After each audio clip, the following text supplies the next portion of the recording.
That moment when someone suddenly raises their voice at you, and before you even realize it, your own tone rises too. It happens fast, almost automatically.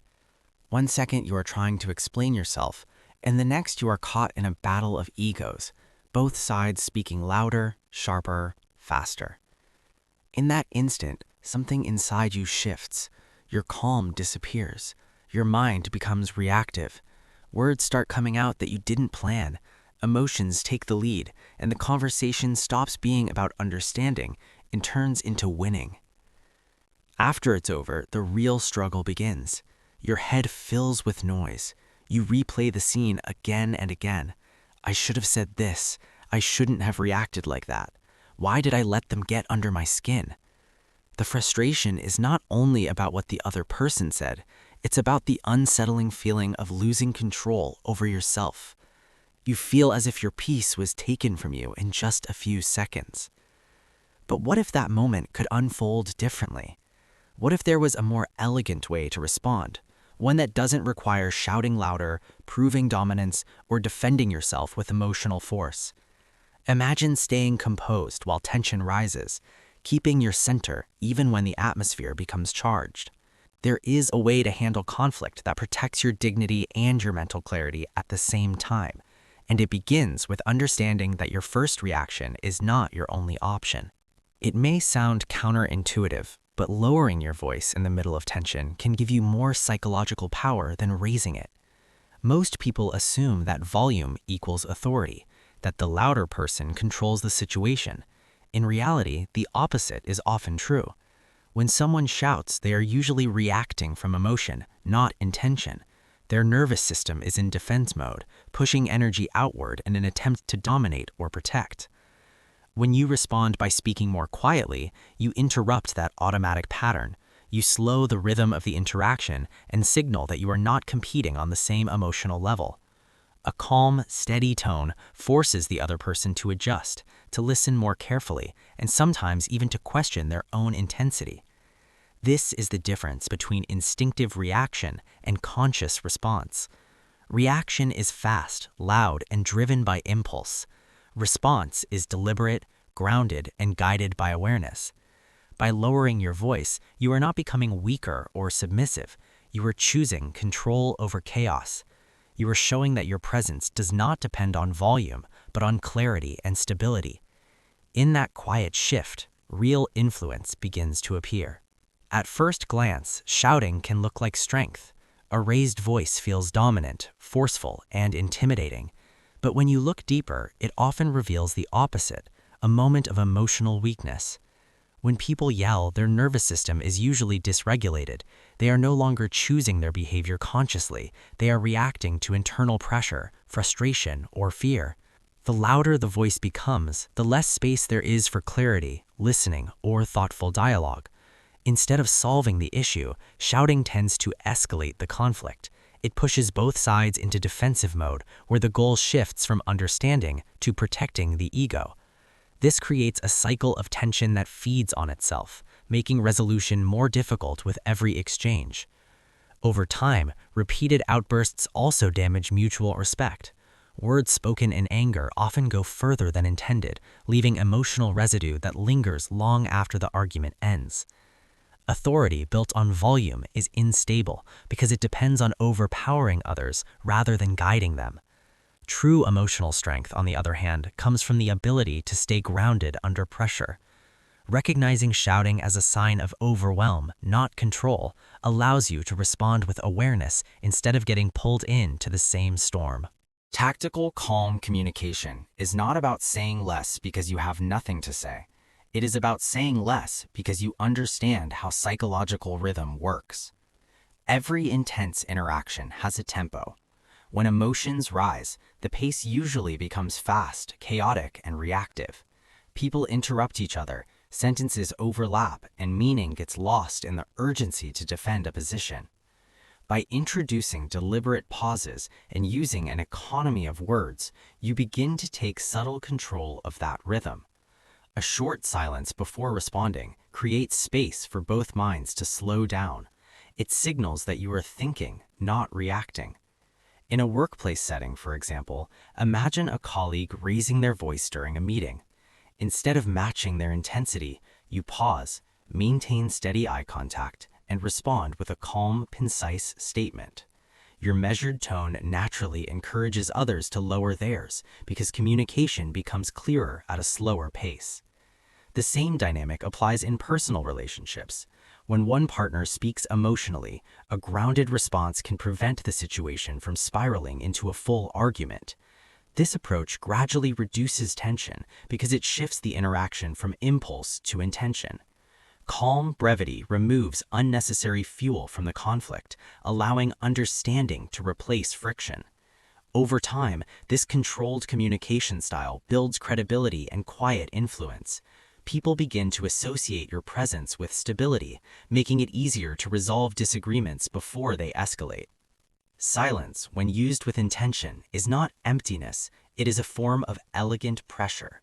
In moments of conflict, most people feel an urgent need to fill the space with explanations, defenses, or counterattacks. They believe that speaking more will help them regain control. Yet a brief, composed silence can often be far more powerful. It disrupts the expected pattern of confrontation and invites the other person to face their own emotional intensity. When you pause instead of reacting, you communicate that you are present, attentive, and unwilling to be pulled into chaos. This creates a subtle shift in the interaction. Listening becomes more important than defending, and understanding begins to replace assumption. Emotional distance doesn't mean indifference or coldness. It means maintaining a clear boundary between what you feel and what the other person is projecting. By staying grounded in that space, you protect your mental clarity and avoid absorbing unnecessary tension.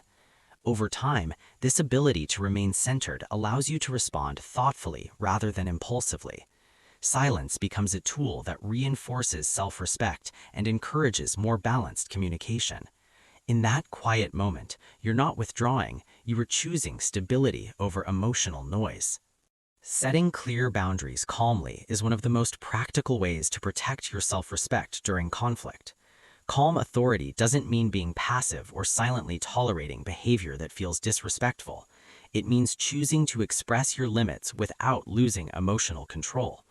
A useful framework for doing this effectively is built on 3 elements: brevity, clarity, and consequence. Brevity keeps your message focused and prevents the conversation from becoming an endless justification. Clarity ensures that the other person understands exactly what behavior is not acceptable. Consequence communicates what you will do if the situation continues in the same way. Together, these elements create a boundary that feels firm without sounding aggressive. For example, if someone interrupts you and raises their voice, instead of reacting defensively, you might say, in a steady tone, "I'm willing to continue this conversation when we can both speak respectfully." This statement is short, direct, and emotionally grounded. If the behavior does not change, the consequence is simple. You disengage. You step back from the discussion without drama or hostility. This approach shifts the focus from trying to control the other person to taking responsibility for your own participation. Over time, consistently communicating boundaries in this calm and structured way builds credibility. People begin to recognize that your composure is not weakness, but a clear signal of inner stability and self-respect. Body language and presence play a subtle but powerful role in how your message is received during tense interactions. Long before words are fully processed, people instinctively read posture, eye contact, and breathing patterns to determine confidence or uncertainty. Standing or sitting with a straight, relaxed posture communicates stability without aggression. It signals that you are grounded and aware, not defensive or intimidated. Maintaining steady, natural eye contact reinforces this sense of calm authority, showing that you are engaged but not seeking confrontation. At the same time, slow and controlled breathing helps regulate your own nervous system, preventing emotional escalation from taking over your response. What truly strengthens your communication is the congruence between your tone of voice and your physical presence. If your words are calm but your body appears tense or withdrawn, the message loses credibility. When your posture, gaze, and breathing align with a steady tone, your communication becomes coherent and trustworthy. This quiet consistency creates a feeling of psychological safety even in disagreement. As a result, others are more likely to lower their defenses and respond with greater balance, allowing the conversation to move toward understanding rather than conflict. An advanced technique for handling intense conversations combines emotional validation with a strategic question. Instead of immediately defending yourself or counterattacking, you first acknowledge a small part of the other person's emotional experience. This does not mean you agree with their accusation or accept blame. It simply shows that you recognize the feeling behind their reaction. A calm statement such as, "I can see that this situation is frustrating for you," can reduce emotional resistance and slow the escalation. When people feel partially understood, their need to push harder often decreases. Once the emotional tension softens, you introduce a strategic question that redirects the focus from reaction to resolution. For example, asking, "What outcome would feel fair to you right now?" encourages reflection instead of impulsive response. This subtle shift changes the dynamic of the conversation.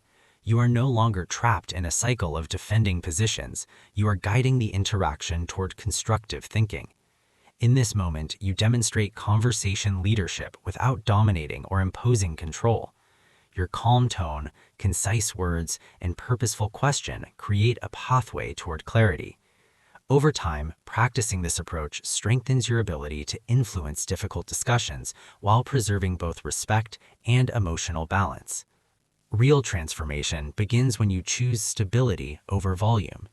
Instead of trying to win through intensity, you learn to stand firm through composure.